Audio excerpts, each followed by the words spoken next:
네, 안녕하세요. 저는 한림법학원, UBS 한림법학원에서 노경을 가르치고 있는 이강희 노무사라고 합니다.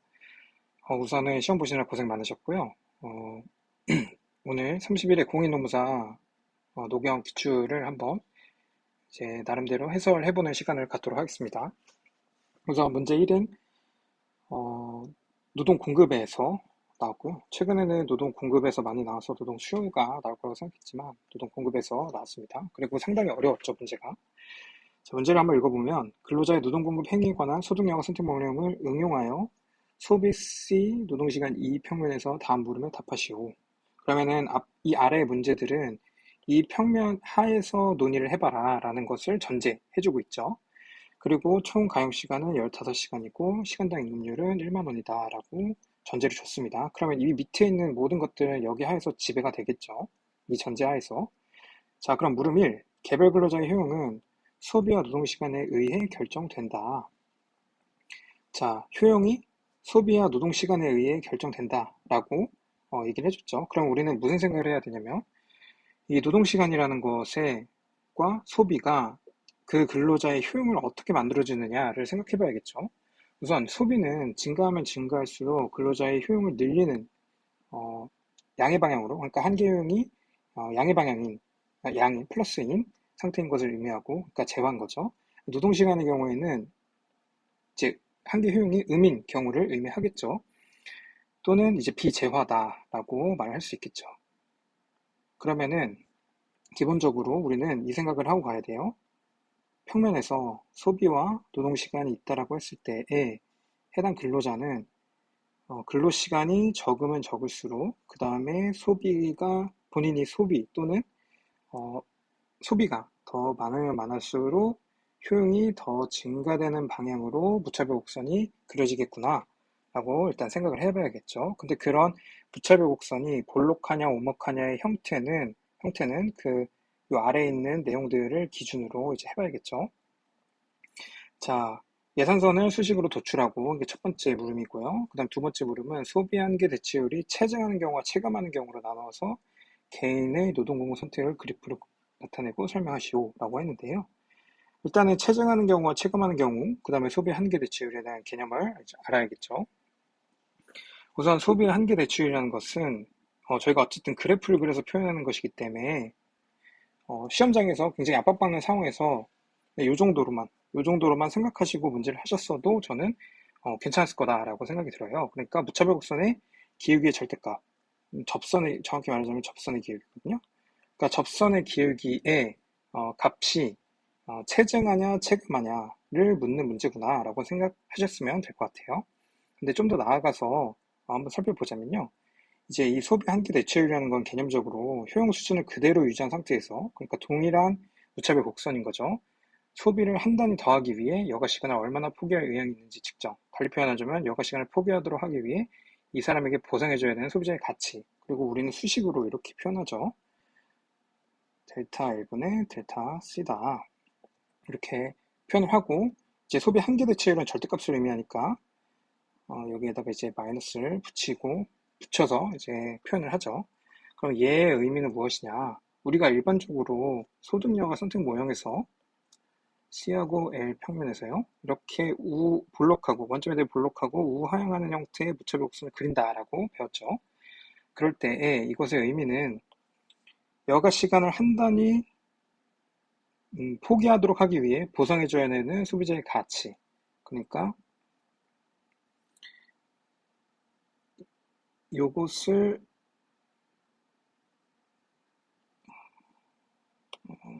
조금 길었는데 요것을 의미하죠. 이게 만약에 동일한 여가를 포기하게 만들었다라고 한다면 거기서 보상해줘야 되는 소비자의 가치가 얼마가 되느냐의 의미인데요.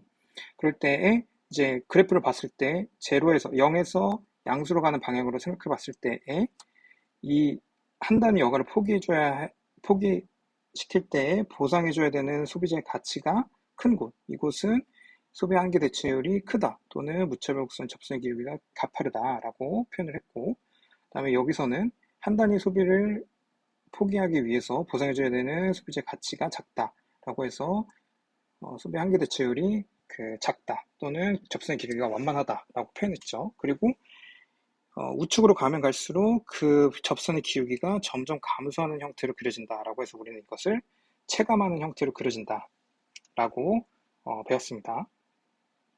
그러면은 이 내용을 그대로 한번 그 소비 여가의 형태로 그려진 평면이 아니라 소비와 그 다음에 근로 시간의 형태로 한번 생각을 해볼게요. 이렇다고 할 때 소비 한계 대체율은 여가를 포기하도록 하기 위해 이 사람에게 보상해줘야 되는 소비재의 가치잖아요. 그러니까 여가를 포기한다는 얘기는 근로 시간을 늘린다는 얘기죠. 그러면은 동일한 여가 시간을 포기하도록 할 때 그렇게 만들 때에 체증한다. 그러니까 이러한 소비 한계 대체율이 체증한다는 얘기는 처음에는 조금만 보상해줘도 되지만 나중에는 점점 많이 보상해줘야 한다라는 의미로 볼 수 있겠죠. 그리고 이것의 기울기인 한계 대치율이 기울기가 점점 상승하는 형태로 그려진다라고 우리는 해석할 수 있고, 그렇게 되면은 무차별 곡선이 우상향하면서 이렇게 체증하는 형태로 그려질 것이다 라고 생각해 볼 수 있겠죠. 반면에 체감하는 형태로 그려진다라고 하는 것은 처음에는 가파르다가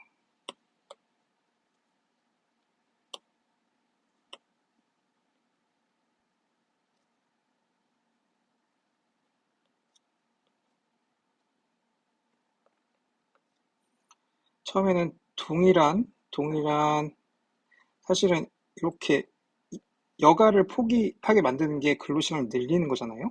그 동일한 여가 한 단위를 포기하게 할 때에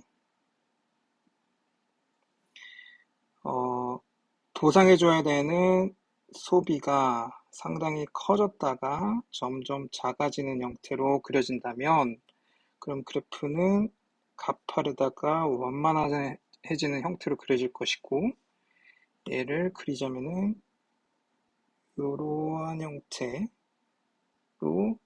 그려지게 되겠죠. 그러니까 얘는 체증하는 형태, 그리고 얘는 체감하는 형태다라고 말을 할 수 있겠습니다. 자, 그러면 뭐 제가 이렇게 구체적으로 설명해 줬지만 평소에 우리가 어디서 이걸 볼 수 있었느냐라고 생각해 보면요. 혹시 노동 수요를 할 때나 아니면은 어느 곳에 그 효율성 임금 이론을 할 때나 요걸 한번 보셨을 수 있어요.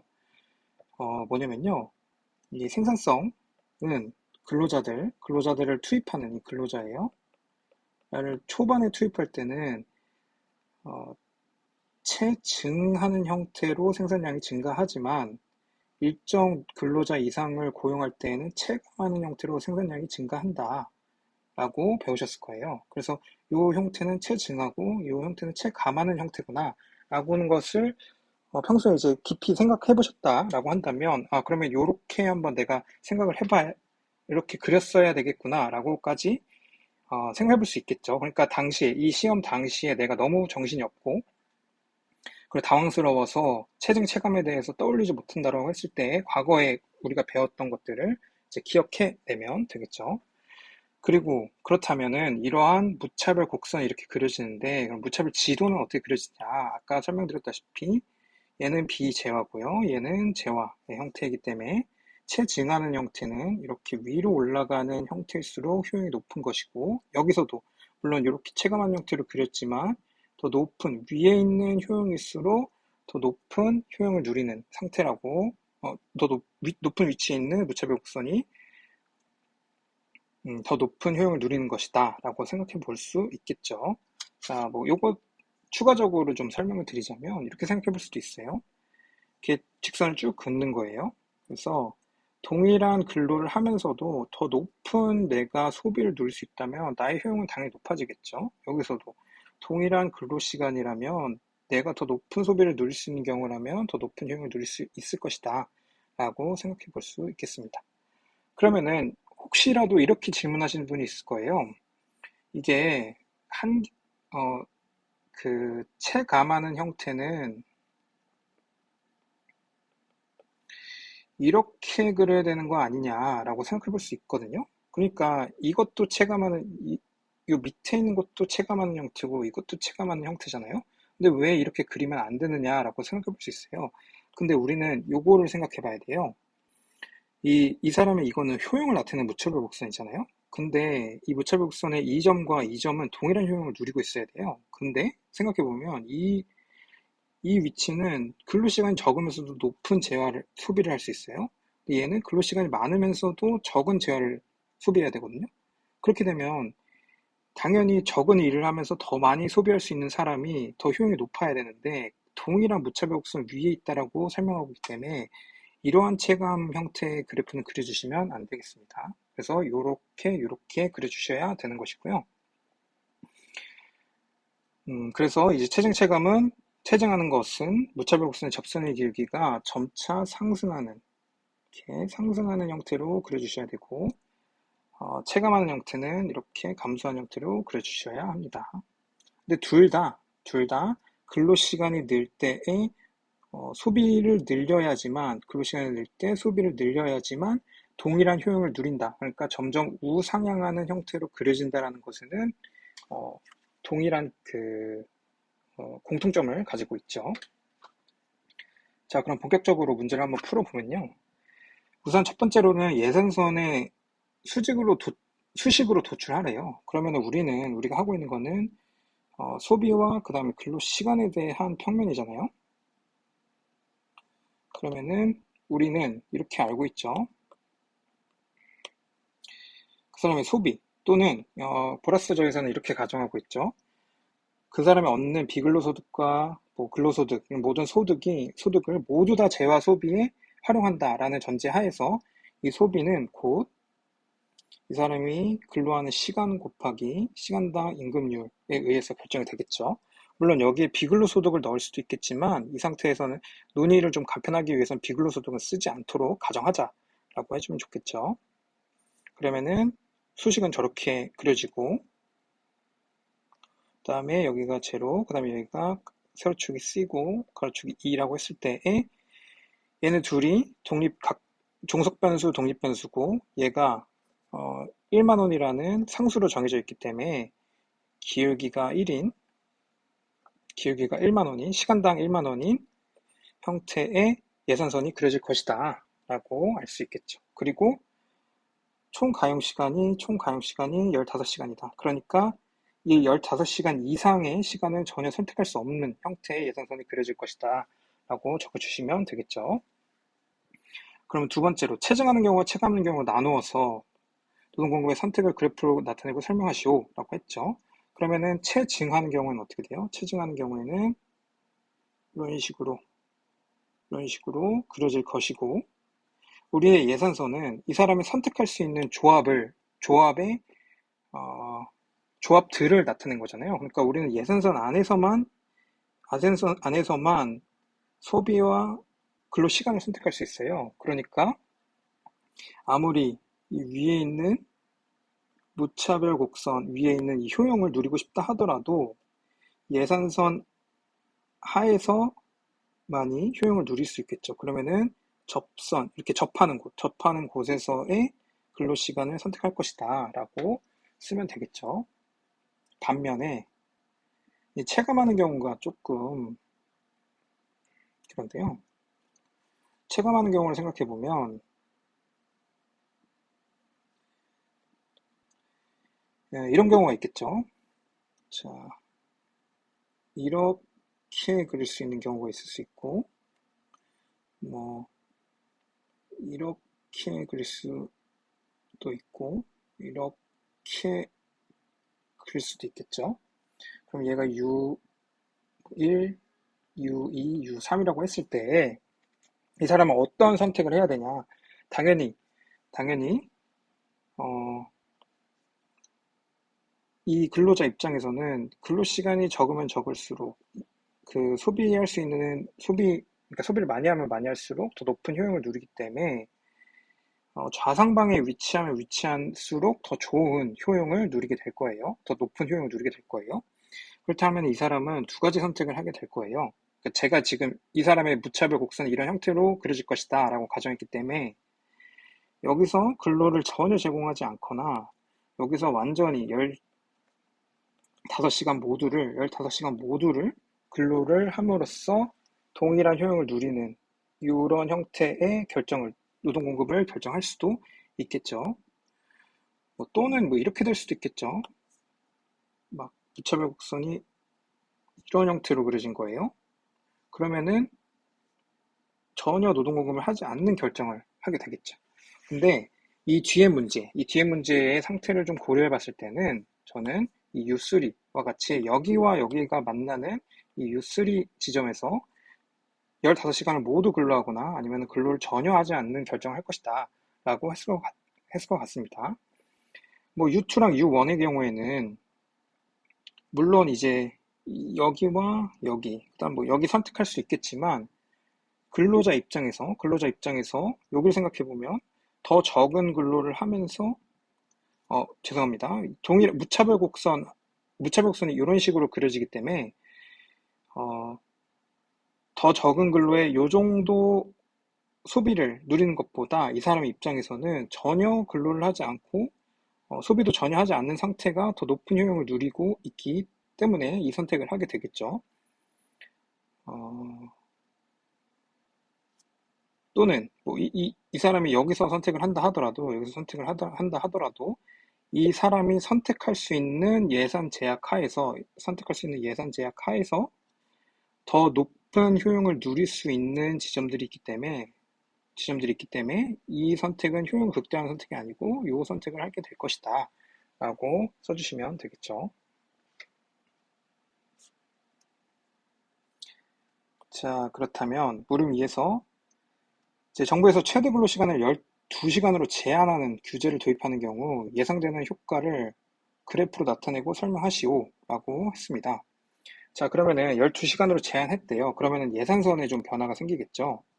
저는 예산선의 변화를 좀 보면은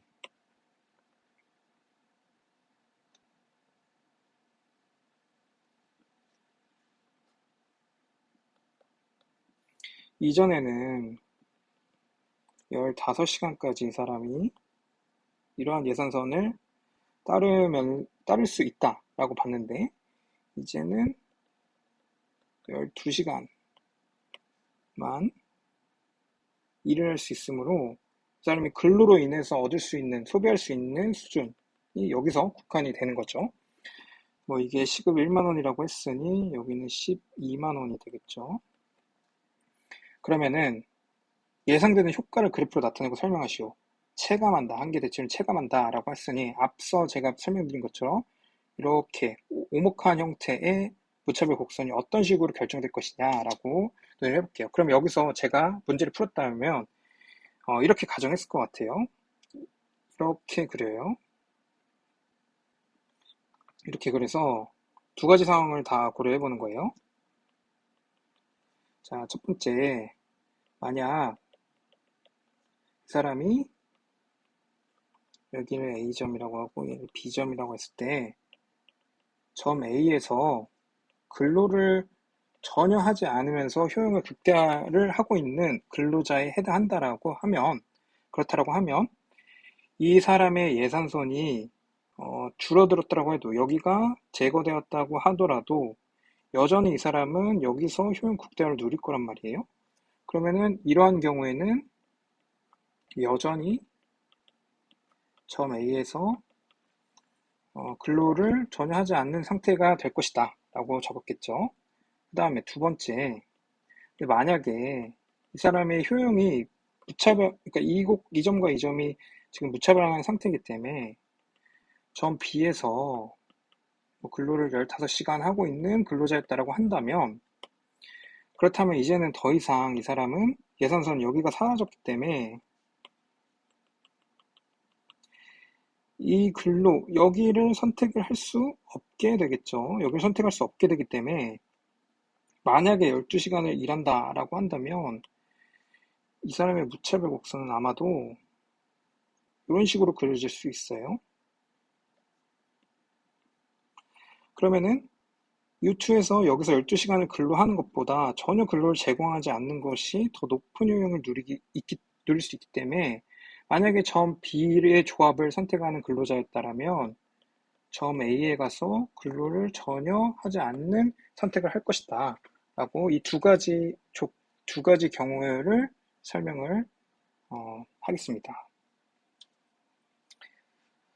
자, 그 다음 최대 근로시간 규제는 없고 정부가 8시간 초과 근로에 대해 1.5만 원의 시간당 임금률을 새로 적용하도록 하였다.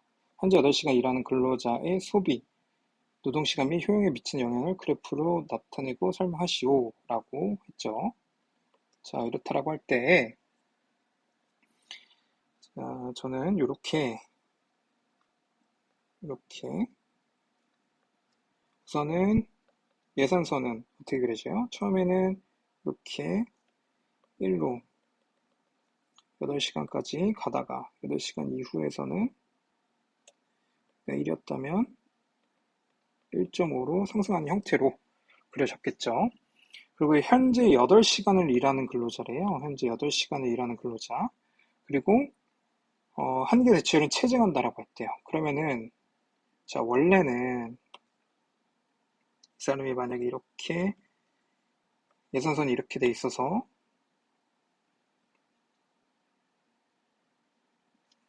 이렇게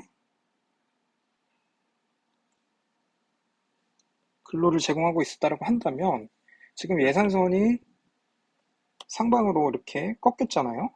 그러면 이 사람 입장에서는 더 높은 효용을 누릴 수 있는 새로운 지점이